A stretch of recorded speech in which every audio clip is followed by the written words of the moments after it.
우리 신앙생활하면서 참 예수님 뜻대로 살아가는 게 쉽지 않지요. 그러나 우리가 예수 그리스도 십자가 안에서 구원을 받았는데 우리가 그 안에서 잘 믿음으로 또 사랑하며 살았으면 좋겠습니다. 오늘 본문의 제목이 야고보서에 보면 행함이 없는 믿음은 죽은 믿음이다, 이렇게 이야기합니다. 기독교인이라고 하죠. 우리 이제 예수님 믿는 사람들, 예수님을 따르는 사람들. 종교라고 우리는 생각하지 않습니다. 크리스티니티죠. 기독교, 예수 그리스도를 따르는 사람들입니다. 그분이 어떻게 살았는지 또 그분을 따르는 것이죠.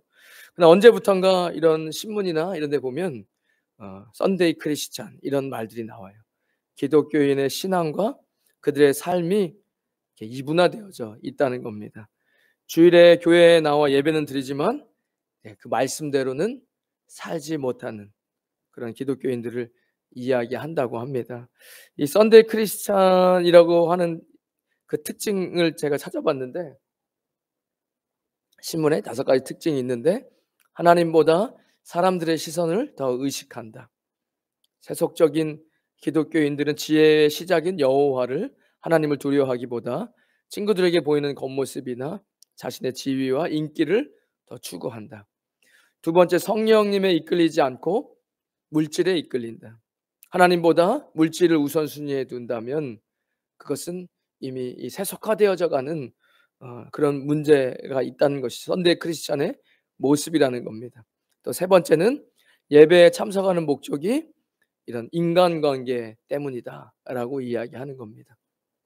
사람이 사회적 동물이기 때문에 어느 곳에 있든지 이 사회적 이런 조직 안에서 안정감을 느끼죠. 그래서 하나님을 만나고 주님을 경배하고 예배하는 것이 아니라 이런 그 안에서 사람을 만나고 또 말하고 정보를 얻고 또 때로는 자신의 힘든 이야기를 해서 이런 어떤 그런 관계, 하나님과의 관계보다는 사람과의 관계로. 또 네 번째는 하나님의 뜻을 먼저 생각하지 않고 중요한 결정을 내가 내린다, 이렇게 이야기합니다. 그래서 제가 아까 전에 나는 죽었습니다. 예수님께서는 공간복음에 오라 이야기하시죠. 셀프 디나이얼이라고 이야기합니다. 자기를 부인하고. 자기 부인하는 게 쉽지 않습니다. 예수님은 네 오른뺨, 네가 왼뺨을 치면 네 오른뺨도 내주라. 누가 너에게 겉옷을 달라고 하면 속옷도 내어줘라. 오리를 같이 가져라 하면 심리를 같이 가주어라. 이런 것들이 그런 어떤 그런 행동들이라기보다 내가 그렇게 원치 않아도 내 자기를 부인한다는, 자기를 부인하고 내 몫에 십자가를 지지 아니하고는. 예수님 자기 부인 이야기하시고, 또 사도 바울은 내가 그리스도와 함께 십자가에 못 박혀 죽었다. 내가 죽고 그러면 내 안에 예수 그리스도로 살아간다. 이제 이 이야기죠. 주님이 결국엔 똑같은 말입니다. 자기 부인이나 내가 십자가에 못 박혀 죽었다는 것은 내 생각과 내 의지가 아니라 하나님의 방식으로 예수님이 나의 인생의 주인이십니다. 예수님 나의 왕이십니다. 이렇게 고백하는 것이겠죠. 그래서 무슨 결정을 할 때 주님께 묻는 것. 5번째, 하나님을 추구하는 삶을 살지 않는다. 이 세속화된 기독교인들을 자신들의 세속적인 삶의 방식을 축복해달라고 하는 것이지, 그러나 그들은 하나님의 얼굴을 구하지 않으며 하나님 말씀을 따라 살지 않고 기도하지 않는다, 이렇게 이야기하고 있습니다. 제가 이렇게 예전에 리서치를 보면 요즘에 이런 청년들, 기독 청년들이 20대와 일반 세상 속에서 열심히 또 살아가는 청년들과 어떤 차이가 있을까 리서치를 했는데, 당연히 교회를 다니는 성도니까 교회를 가겠죠. 교회를 가고 안 가는 차이, 또 술, 담배를 하지 않는 차이, 이런 거 빼고는 세상 사람들이 추구하는 가치관이 거의 흡사하다는 겁니다. 더 부자가 되고 더 건강하고 더 자녀들이 잘 되고 사업이 잘 되고 즐겁게 오래오래 살다가 천국 가는 거, 이런 것들이 잘못됐다고 이야기하는 게 아니에요. 부유하게 사는 거 그 자체가 잘못됐다는 얘기가 아닙니다. 그러나 만약에 크리스찬 그 기독교인 안에 하나님 나라와 십자가가 없다면 그것은 잘못됐다는 것이죠. 건강한 게 뭐 잘못됐습니까? 여러분 열심히 운동하셔야 돼요. 열심히 운동하셔야 또 건강하고 또 하나님 나라를 위해서 열심히 쓰임 받을 수 있지 않습니까? 그러나 그 건강하게 하는 것 그것 자체만은 그리스도인을 대표해 줄 수 있는 것은 아니라는 거예요. 하나님 나라를 위해서 내가 살아가고 있는가? 또 내 삶에 내 십자가가 있는가? 이 중요하죠. 제가 그러면서 지금 이제 연말인데 다시 한번 말씀을 드려야 되겠다. 뭐죠? 십자가. 교회가 그리스도의 몸된 교회라고 이야기합니다. 예수님이 머리 되시고 그 안에 구원받은 성도님들은 그 몸의 각 지체라고 이야기해서 몸은 머리는 예수님이시고 손은 손에 하는 일이 있고 발은 발에 하는 일이 있고 눈은 보고 귀는 듣고 입은 말하잖아요. 이렇게 예수 그리스도의 몸 안에 붙어서 한 몸이 되는 겁니다. 그러니까 이제 연말이니까 기도 잘하시고 내년도에 하나님 내게 주신 달란트가 뭘까? 갖고 있는 재능이라는 게 있잖아요. 내가 이 재능 가지고 하나님 앞에 어떻게 좀 할 수 있을까? 그래서 교회에는 뭐가 있죠? 교사, 내가 가르치는 걸 잘해. 하나님 말씀으로 잘 내가 말씀을 양육해서 교사, 또 성가대, 찬양하는 거, 찬양팀, 뭐 관리하는 거, 꾸미는 거 좋아하시면 환경 미화하는 팀, 또 관리하는 거 보통 일 아니잖아요. 관리도. 관리하는 거. 이런 것들에 관심 갖고 나 이런 거 잘할 수 있는 제가 봉사하고 싶습니다. 이렇게 하셔서 뭐 긍휼 사역. 내가 좀 어려운 분들 보면 마음에 긍휼함이 이르시는 분들은 또 이런 NGO 사역, 이런 긍휼 사역에도 또 동참하셔서 그런 미니스트리를 잘 세울 수 있도록 이렇게 교회 안에 커넥이죠. 그리스도의 몸에 커넥되지 않으면 신앙이 잘 자라지 않습니다. 예수님도 그런 비유를 드셨어요. 포도나무가 줄기가 이렇게 자라다가 뿌리에서부터 양분이 올라와서 잎사귀와 그리고 그 가지 끝에서 포도 열매를 맺잖아요. 그러나 가지가 중간에 끊기면 이 가지는 말라지고 열매는 맺지 못하는 거죠. 굉장히 심플한 내추럴한 것인데 그러나 우리 신앙도 예수 그리스도의 몸 안에 잘 붙어 있지 않으면 서서히 가지가 말라갑니다.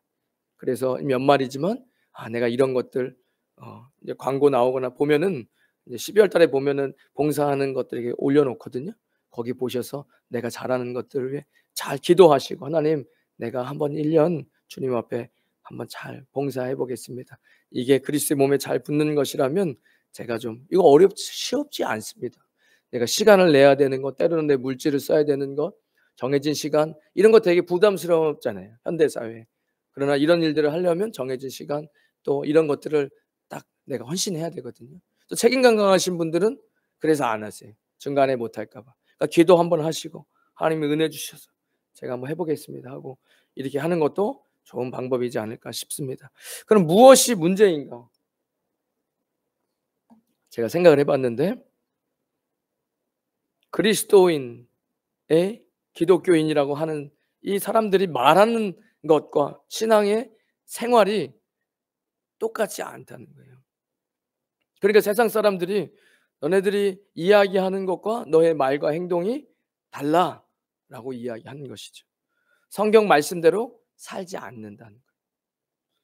야고보 사도는 오늘 본문에서 보면 내 형제들아 만일 사람이 믿음이 있노라 하고 행함이 없으면 무슨 유익이 있으리요 그 믿음이 능히 자기를 구원하겠느냐 어떤 사람은 말하기를 너는 믿음이 있고 나는 행함이 있으니 행함이 없는 너의 믿음을 내게 보이라 나는 행함으로 내 믿음을 너에게 보이리라 영혼 없는 몸이 죽은 것 같이 행함이 없는 믿음은 죽은 것이다 라고 이야기합니다. 예수 그리스도 믿는 것으로 구원받는 거 아닌가요? 라고 많이 질문을 해요. 가만히 성경을 깊이 읽어보면 예수 그리스도를 믿는 그 믿음과 지금 야고보서가 이야기한 것과는 다른 영역입니다. 너가 정말로 예수 그리스도를 믿었다면 너의 행동은 달라지는 것인데 행동이 없는 믿음은 그것은 죽은 믿음이다. 그런 믿음으로 구원을 받을 수 있겠느냐라고 이야기하는 것이죠. 아까 크리스천 썬데이처럼 어쩌면 썬데이 크리스천인 것처럼 그들이 자신은 예수님을 믿는다고 착각할 수 있지만 아직 예수님을 잘 믿지 못하는 걸지 모릅니다. 정말 예수님을 만났다면 삶은 변하죠. 예전에 이제 영어가 짧아서 채플 설교하러 가면은 그림을 많이 준비해요. 그런데 아이들한테 이렇게 이야기합니다. 파스토리 운전을 하고 마닐라에서 여기 왔다. 고속도로를 타고. 그러면 100km, 고속도로는 100km도 달리잖아요. 근데 마주오는 큰 덤프 트럭에 팍 정면으로 부딪힌 거예요. 그런데 멀쩡하게 지금 이 자리에 섰다. 그럼 애들이 멍 쪄요. 저 사람 사기꾼인가? 사이비 교주인가? 그래. 애들이 얼굴 표정이 좀 이상해. 뭐 아멘 이런 분위기가 아니잖아, 학생들이니까. 그러면 말이 안 되지. 넌센스예요. 말 되지 않습니다. 그렇게 부딪히고 100km로 어떻게 살아요? 왜냐면 그러면 별로 병원에 실려가고 응급실에 실려가야 되는 게 정상이잖아요. 그러니깐 그 덤프 트럭보다 훨씬 더 위대하고 그런 강한 하나님을 우리가 만난다면 그러면 삶은 이전과 똑같을 수가 없습니다. 변해요. 반드시 변합니다. 그래서 제가 세례 교육할 때도 기대하십시오. 기대하십시오. 정말 하나님을 만나는 그 순간에 우리의 삶에 엄청난 일이 벌어집니다. 신앙생활은 여기서부터 시작입니다. 여기서부터. 존 버년의 필그림스 오브 프로그레스잖아요. 철로 역정. 여기도 보면 십자가를 만나는 거 그 이후부터 신앙은 시작이에요. 그전에는 모르죠. 어떻게 시작하죠? 성경책을 받아요. 그리고 이 도시는 멸망한다는 거예요. 예전에 그렇게 생각 안 했어요. 그냥 친구들 보면서 쟤 잘 나가네. 나도 저렇게 살아야지 하면서 열심히 일도 하고 가정도 이루고 운동도 하고 사는 거예요. 그냥 그렇게. 근데 어느 순간에 이야기를 듣고 말씀을 읽으면서 이 도시가 내가 살아가는 이 도시가 멸망의 도시라는 걸 깨닫는 거잖아요. 그 주인공이 그래요. 주인공 이름이. 그리고 나서 어차피 멸망할 거라면 내가 여기 있으면 안 된다. 그러면서 지금 어떻게 해야 되지? 어떻게 되지? 이러면서 이제 안절부절하는 거죠. 일반적으로 봤을 때 교회에 오신 분들 중에서도 예수님 모르는 분들이 계세요. 그러나 어떻게 열 자리까지 왔어요? 지금 말씀을 듣죠. 그리고 어느 순간 마음이 불안해져. 어쨌든 강대상에서 계속해서 꾸준히 52주 동안 이야기를 하니까요. 천국 이야기도 심판하는 지옥의 이야기도 예수님 다시 오시는 이야기도 들으면서 마음이 불안하죠. 내가 살아가는 이 땅이 필리핀이든 미국이든 어디든 결국 멸망하는 도시구나 라는 게 점점점 이제 마음에 오는 거죠. 어떻게 해야 되지? 전도자가 와서 깨닫게 하죠. 성령님이시죠. 저 언덕이 보입니까? 저 언덕 끝에 뭐가 보이죠? 어떤 크로스가 있네요. 글로 달려가십시오. 다른 데 없습니다. 글로만 직장 가십시오. 이러면서 그 이제 소설이 시작되잖아요. 그 신앙생활 어디서부터 시작이냐? 십자가에서부터 시작이에요. 십자가가 신앙의 끝이 아니잖아요. 그러면서 그 산으로 가는데 왜 이렇게 무거워? 보니까 난 몰랐는데 인생의 짐이 이렇게 큰 짐들이 있어? 이만한 짐들이 있는 거죠. 이런 짐들이 내게 있었나? 이러면서 꾸역꾸역 그 십자가를 향해 언덕을 올라가다가 그 십자가 앞에서 자신의 짐이 풀어지는 이제 그런 역사를 일어나는 거예요. 그때 처음 예수님의 십자가를 만나는 거죠. 그게 뭐죠? 인생에 어차피 법은 있는 거예요. 우리가 컬러 코딩일 때 애자 나가면 티켓 띱니다. 이건 어쩔 수 없어요. 이게 이 나라 법이에요. 한국은 다르지만. 어차피 솔로몬은 전 세계 모든 사람들이 알잖아요. 그 솔로몬이 지혜 있는 자였는데 뭐라 이야기하죠? 청년들아, 하고 싶은 대로 마음대로 살아. 그러나 remember, 기억해야 돼. 마지막 날에 너의 것에 심판할 날이 있다라는 걸 기억해라. 이거는 뭐 기분 나쁠 일이 없어요. 그런 거잖아요. 어차피 누군가가 우리 집에 상해를 입혔는데 그 강도가 잡혔는데 쓴 돈, 훔쳐간 돈 쓰지도 못하고 다시 돌려줬어요. 어디 상처 입히지도 않았어요. 그러니까 저 무죄 주세요. 그리고 판사가 무죄. 그러면 여러분 그런 나라에 살고 싶습니까? 저 그런 나라에 살고 싶지 않아요. 그러니까 인생을 다 끝나고 어떤 것들에 대한 결과, 어떤 죄를 지었거나 문제를 일으켰어요. 그거에 대해서 올바른 심판자가 그걸 심판한다는 게 그게 뭐가 문제가 있습니까? 그렇잖아요. 그래서 인간이 그 죄의 무게가 인생의 죄의 무게가 있었는데 예수님 그 십자가 앞에서 뭘 만나죠? 죄 없는 예수님께서 내 죄를 온전히 가지고 죄를 옮기셔서 이제는 내가 죄인이다. 그 예수님께서 십자가에 사형을 당하신 거죠. 그게 성령님과 함께 믿어질 때 내 안에 있던 모든 짐들이 탁 터지는 겁니다. 그리고 나서 뒤에 엄청난 길이 있어요. 그리스도인으로 살아가야 하는 좁은 길. 그 인생길에는 율법도 있고 교만함도 있고 넘어지는 거 거기서 물질에 넘어지고 이렇게 절망 가운데 넘어지고 이러면서 그 안에서 기도도 필요하고 성령의 전신갑주도 입어야 되고 이런 것들을 하나님께서 만들어 가시죠. 행함이 없는 믿음. 우리의 믿음은 원회입니다. 그래서 내가 그 예수 그리스도를 믿음으로 구원을 받고 한 길로 가는 것이죠. 그 믿음 가운데서 내 삶이 변하고 내 말이 변하고 내 행동이 변하고 예전 같으면 절대로 용서할 수 없죠. 왜? 내가 잘못한 게 아니니까.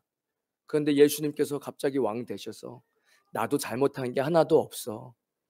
나도 잘못한 게 하나도 없었는데 너 좀 억울하지? 그래서 금전적으로 좀 손해봤니? 나는 너 때문에 대신 사형을 당했어. 이런 십자가 앞에서 모든 사람이 다 그냥 엎드려지는 거예요.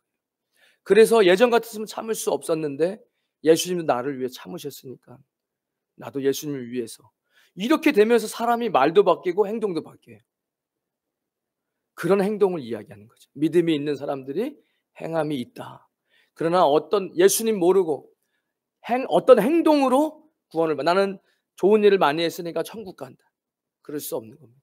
내가 잘못한 것에 대한 어떠한 행위로 구원을 받을 수 있는 게 아니에요. 쌍방통행이 아닙니다. 예수일수록 원해인 것이죠. 믿음이 행함이 그럼 있는 믿음은 무엇일까? 저는 이 생각을 할 때마다 이 예화를 떨쳐버릴 수가 없어요. 한번 PPT 좀 보여주시겠어요? 조명 여기 뒤에 좀 조명 꺼주셔야 PPT 잘 보일 텐데. 이제 무슨 폭포인지 아십니까? 나이아가라 폭포입니다. 저도 한 번도 가보진 못했습니다. 저희 미국의 뭐 유명한 관광지라고 이야기하는데 이 나이아가라 폭포에서 1858년 6월 30일 날 신문에 광고를 한 거예요. 저 폭포에서 엄청난 고개를 벌릴 겁니다. 저 왼쪽은 미국, 오른쪽은 캐나다 지형인데 330m.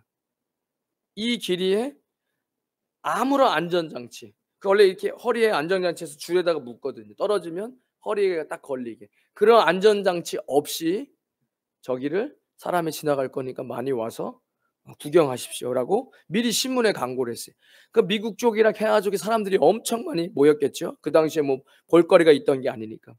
프랑스의 1824년에 태어난 찰스 블런딘이라는 프랑스의 유명한 고개사가 미국에 와서 이제 이 신문 광고를 하고 요즘 말로 흔히 얘기하면 어그로를 끈 겁니다. 이 표현이 맞는지 모르겠어요. 많은 사람들이 모였어요. 그리고 미국에서 저 캐나다 방향을 향하면서 이제 안전장치 하나 없이 내가 이 줄을 건넙니다. 여러분 제가 이것을 건널 수 있을 거라고 믿습니까? 하고 소리쳐 사람들이 예 거기다 대고 아니요 그러면 사람들 뭐 보러 온 건데 네 믿어요 가세요. 이 사람이 실제로 안전장치 하나도 없이 미국에서 캐나다로 건너갑니다. 그리고 그 캐나다 사람들이 와 하냐 우와 대단하다고. 그러고 나서 다시 이 외발 자전거 있잖아요. 외발 자전거. 외발 자전거를 타고 이 줄을 건널 수 있다고 여러분 믿습니까? 똑같이 또 가면 사람들이 재미가 없잖아요. 캐나다 사람들이 와 믿어요 하면서 외발 자전거를 타고 다시 캐나다로 미국으로 넘어갑니다. 미국에서도 사람들이 와 소리 지르죠. 마지막으로 이야기하는 거예요. 제가 이제 다시 저쪽으로 건너갈 텐데 제가 사람을 등에 업고 안전장치 하나도 없이 다시 캐나다로 갈 수 있다고 여러분 믿습니까? 사람들이 예 믿습니다 라고 이야기하는. 그러면 갈 수 있다라고 저와 함께 같이 갈 사람 손 한번 드세요. 저랑 같이 가시죠 하고 손 드세요 했는데 여러분 몇 명이 손 들었을 것 같습니까? 그 수천 명의 구경 온 사람들 중에 우리 아이들 빵명이라고 했어요. 아주 똑똑해요. 생각해 본 거예요. 나라면 쉽지 않죠. 이게 자기 혼자면야 뭐 연습이 되지만 사람은 무서워갖고 꿈찔꿈찔 되면 균형 맞추기가 어렵잖아요. 몇 명이 손 들었을까요? 한 명이 손 들었습니다. 이 사람 이름이 적어놨는데 이름이 안 보이네. 어쨌든 이 한 사람이 자기가 함께 하겠다고 이야기를 했습니다. 그리고 나서 헨리라는 사람이 손을 헨리 콜코드라는 실화예요. 자기가 함께 하겠다. 이 대단한 사람이죠. 믿음이 있는 거예요. 왜 믿었죠? 이 사람이 이 블론딘의 매니저였습니다. 이 블론딘이 얼마나 연습을 많이 했고 얼마나 사람을 업고서 외줄 타는 것을 훈련했고 수백 번 수천 번 동안 성공한 것을 봤죠. 눈으로 직접. 그리고 자기는 믿을 수 있다는 거예요. 나는 블론딘을 믿습니다. 그리고 그를 직접 업고 진짜 안정장치 없이 캐나다로 넘어갔습니다. 이게 굉장히 큰 그 당시에 이런 일화로 남아있는 거예요. 여러분, 행함이 없는 믿음, 행함이 있는 믿음, 무슨 차이죠? 차이가 분명히 있습니다. 그렇게 할 거라고 믿어요. 다 믿죠. 뭐 하겠지. 고개사인데. 그러나 당신이 그럼 나랑 같이 한번 등에 업히고 가시죠.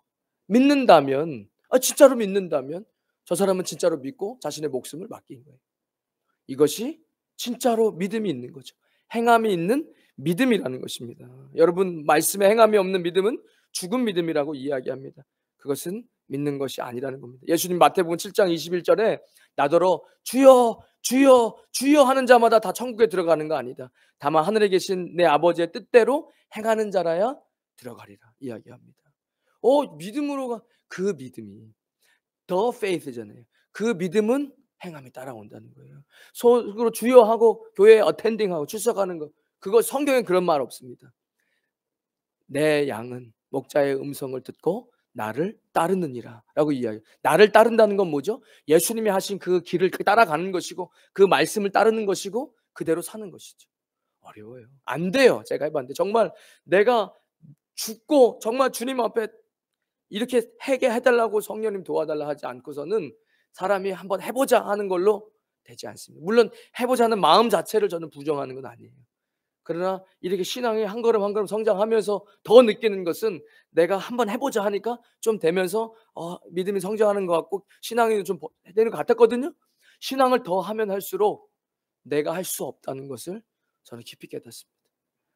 주여, 이 몸이 순종할 수 있도록 주님 도와주십시오 라고 하는 것이죠. 예수님도 그렇게 하는 자라야, 행하는 자라야, 말씀대로 하는 자라야 들어가는 것이다 라고 이야기합니다. 그러면서 그날에 많은 사람이 나더러 이르되 주여 주여 우리가 주의 이름으로 선지자 노릇하며 주의 이름으로 귀신을 쫓아내며 주의 이름으로 많은 권능을 행하지 아니었습니까? 그때 내가 그들에게 밝히 말하리니 내가 너희를 도무지 알지 못한다. 불법을 행하는 자들아 내게서 떠나가라. 그러므로 누구든지 나의 이 말을 듣고 행하는 자는 그 집을 반석 위에 지은 지혜로운 사람 같으니라 라고 말씀하십니다. 저는 이 말씀을 이렇게 다시 한번 읽으면서도 이 불법, 거짓말하고 이런 부분들 하면 안 되지. 그러면 또 무너지면 회개하고 주님 앞에 어떻게든 하나님 말씀대로 살기 위해서 더 하나님 도와주세요. 넘어지면 곰팡이처럼 회개하지 않으면 자기가 그냥 손을 놔버려요. 사람이 원래 그런 겁니다. 잘 안 하고 지키다가 그것이 딱 넘어지면 그 다음에 다시 그리고 가는 건 쉬워요. 그리고 나서 더 안 좋게 되는, 여기까지는 막다가 여기 넘어지면 여기서 여기 가는 건 쉽다고요. 나쁜 짓 하는 것도 그렇잖아요. 처음에는 사람한테 욕하는 것도 힘들지만 욕을 하다 보면 욕하는 건 쉽고 그 다음에 사람을 어떻게 때려 하다가 사람을 때리기 시작하면 손 나가는 게 쉽고 이런 거 얘기하는 겁니다. 죄라는 게 계속 퍼지고 곰팡이가 퍼지죠. 그래서 회개를 하셔야 돼요. 누구든지 그리스도 안에 있으면 새로운 피조물이라. 이전 것은 지나갔으니 보라 새 것이 되었다. 그러니까 보혈로 덮어지면 깨끗해지고 그리고 다시 시작이잖아요. 다시 이게 안 가는 거잖아요. 그래서 예수님께서는 말을 듣고 행하는 자여야 한다. 반석 위에 지은 집이 무너지지 않습니다. 네팔에 선교사로 있을 때 큰 지진이 왔는데 선교사님들이 모여서 하는 빌리지가 바닥이 반석이었어요. 그래서 집들이 무너지지 않았습니다. 그때 반석 위와 일반 흔들리는 집의 차이는 크구나라는 것을 알았습니다. 그러면 우리가 행동하는 믿음의 걸림돌이 무엇일까? 이런 생각을 해봤어요. 누구나 다 무조건 다 그러지 않잖아요. 예수님 믿고 하면서도 내 행동이 올바로 되지도 못하고 행함이 있는 믿음이 잘 안 될 때도 있단 말이에요. 그러면 왜 안 될까? 제가 곰곰이 생각을 해봤는데 말씀에 무리를 보내신 후에 기도하러 따로 산에 올라가신 예수님 이야기입니다. 저물매 거기 혼자 계시더니 예수님은 기도하러 가셨습니다. 24절에 배가 이미 육지에서 술이나 떠나서 이 제자들이 있는 배입니다. 제자들은 예수님과 점점 멀어집니다. 그리고 바람이 불기 시작하고 풍랑이 일어서 물결로 배가 막 뒤집히려 하니 고난을 당하더라라고 이야기합니다. 그러니까 제자들은 우리죠. 우리가 예수님과 점점 멀어지고 예수님은 기도의 자리로 가셨고 바람이 우리 인생의 풍랑이와 고난을 당합니다. 우리도 예수님과 멀어지면 문제가 생깁니다. 우리가 기도가 우리의 삶 가운데 사라지면 문제가 생깁니다. 밤사경에 예수님께서 바다 위로 오셔서 제자들이 그가 바다 위로 걸어오심을 보고 놀라 유령이라 하며 무서워하며 소리 지르거늘 예수님께서 즉시 이르시되 안심하라 나니 두려워하지 말라라고 이야기하십니다. 예수님을 다시 만나면 두려움이 사라지고 평안이 오는 것이잖아요. 두려워하지 마라, 두려워하지 마라. 얼마나 많이 성경이 이야기합니까? 염려하지 마라, 두려워하지 마라. 오직 모든 일에 기도와 간구로 너의 구할 것을 감사함으로 하나님께 아뢰라. 기도하라는 거잖아요. 기도가 왜 힘이 되냐? 기도를 하는 순간은 그 순간만큼은 내가 하나님 앞에 1대1로 주님 앞에 이야기하는 것이잖아요. 주님을 바로 만나서 그분께 이야기하는 것이잖아요. 벽이랑 이야기하는 게 아니라 눈을 감고 기도하는 순간 어느 곳에 있든지 내가 그분과 이야기를 시작하기 때문에 하나님과 대면하기 시작하는 시간이죠. 예수님과 멀어지는 것이 아니라 가까워지는 것. 베드로가 대답하여 이르되 주여 주님이시거든 나를 명하여 물 위로 올라오라 하소서 하니 그러니까 주님께 간구하는 거예요. 다시 주님 앞에 나와서 기도할 땐 주님께 간구하는 것이죠. 주님 도와달라고 이야기할 수 있잖아요. 그 순간 불평이라도 주님께 하시면 기도입니다. 그러나 내가 그냥 허공에 하는 저주와 불평은 그건 돌아와서 말에는 힘이 있어서 내 인생에 다시 꽂히죠. 그러나 주님께 이야기하는 불평은 주님 앞에 이야기하는 거잖아요. 그러면 그 이야기를 들어주시고 그 다음에 너 마음이 아프니 지금? 내가 너를 다 안다. 이렇게 이야기해서 위로를 해줄 수도 있고 그 마음을 보듬어 줄 수 있는 이런 하나님 앞에 불평하는 건 기도죠. 그러나 내가 그냥 불평하는 것은 그건 기도가 아닙니다. 그 베드로가 주님 앞에 이야기에 간구하며 도와달라고 이야기 예수님께로 갑니다. 오라 하신 베드로가 배에서 내려 물 위로 걸어서 예수님께로 가는 겁니다. 이러한 기도와 믿음, 예수 그리스도를 다시 찾고 기도하면서 믿음이 회복되면서 베드로는 물 위를 걸으며 예수님께로 나아갑니다. 행동이 나오기 시작해요. 그런데 30절에 바람이 갑자기 세게 시차게 부는 거예요. 다시 한번. 그러면서 파도가 출렁일 때 예수님을 보지 않고 어딜 보죠? 다시 한번 바람을 보는 거예요. 30절에 바람을 보고 무서워 다시 빠져가는 거예요. 소리질러 이르되 주여 나를 구원하소서. 어쩌면 우리의 신앙에 이런 믿음, 신앙생활을 하면서 업앤다운이 올 때 다시 한번 점검해 보셔야 돼요.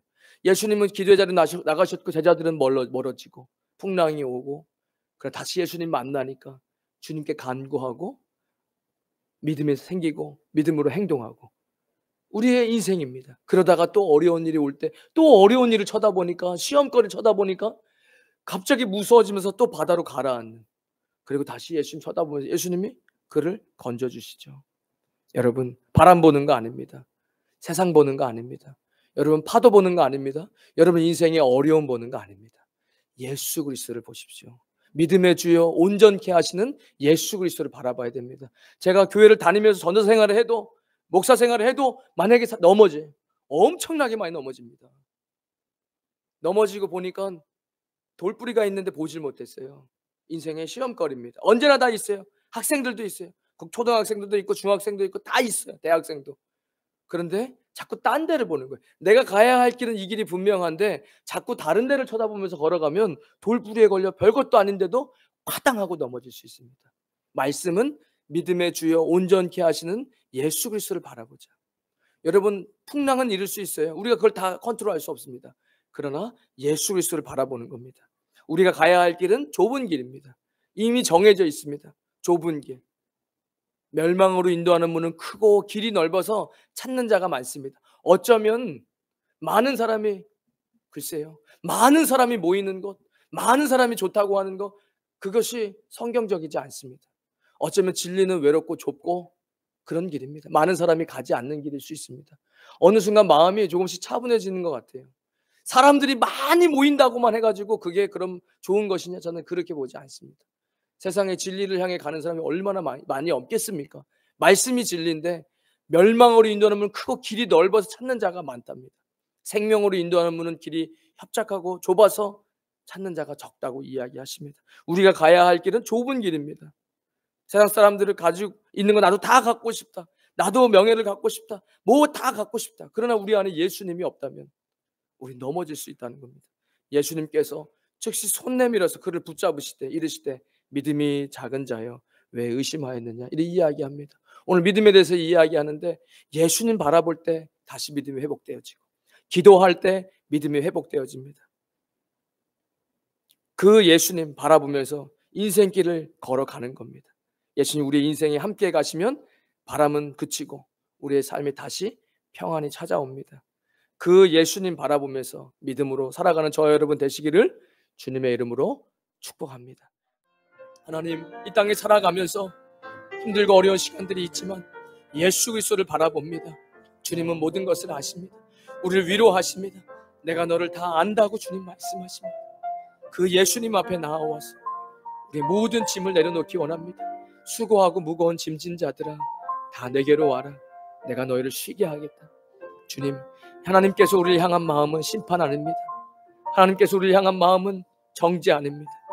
우리의 짐을 대신 지어주시고 우리의 상처를 위로해 주시고 다시 더러워진 것을 깨끗게 씻겨주십니다. 그 예수님 앞에 나와서 그 예수님이 말씀하신 그 말씀으로 행하며 살아가는 믿음의 사람들 되어지게 하여 주시옵소서. 아멘.